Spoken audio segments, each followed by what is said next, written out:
Selama beberapa bulan ini saya kira kita semua bersedih. Kasus besar sedang mendera tubuh kepolisian Republik Indonesia dengan kasus pembunuhan yang dilakukan seorang jenderal polisi bintang 2 terhadap ajudannya. Yang memprihatinkan lagi, mereka ini adalah orang-orang Kristen. Kasus serupa, pembunuhan juga muncul di Lampung. Yang lain lagi di Papua, dilakukan oleh TNI. Belum lama kita juga mendengar dan masih dalam investigasi kasus ASN pegawai Bapenda Semarang yang tewas terbakar setelah dimutilasi. Diduga dia adalah saksi kunci kasus korupsi di Pemkot Semarang. Kasus manusia satu menyakiti manusia lain tidak sulit kita temui di media mainstream, apalagi di media sosial. Semua keburukan itu seolah berada dekat di sekeliling kita, membuat kita putus asa dan merasa seperti dunia ini hanya dipenuhi hal-hal menyeramkan saja. Perintah Tuhan yang tertulis dalam kitab suci, khususnya bacaan hari ini, Amsal 3 ayat 27-34, seperti tidak ada artinya. Amsal 3 ayat 33 berbunyi, kutuk Tuhan ada di dalam orang fasik, tetapi tempat kediaman orang benar diberkatinya.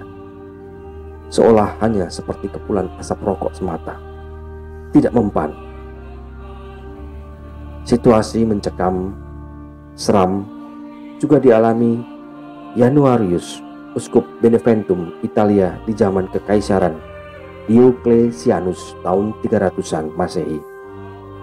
Saat itu orang-orang Kristen banyak yang ditangkap, disiksa dan dibunuh. Januarius bersama temannya, seorang diakon dan seorang lektor, ditangkap dan dijebloskan ke penjara saat mengunjungi teman-temannya orang Kristen yang dipersekusi. Mereka dipenggal kepalanya di dekat Napoli pada tahun 305 Masehi setelah dimasukkan kandang singa tidak berhasil karena singanya tidak mau makan mereka. Yang menarik dari kisah Santo Januarius ini adalah darah yang dicurahkan Santo Januarius disimpan dalam bejana kecil. Darah itu sudah menjadi hitam dan mengering.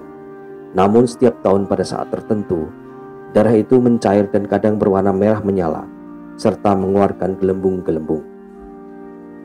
Relikwi darah yang disimpan dalam bejana dipertontonkan serta dihormati setiap Sabtu pertama di bulan Mei.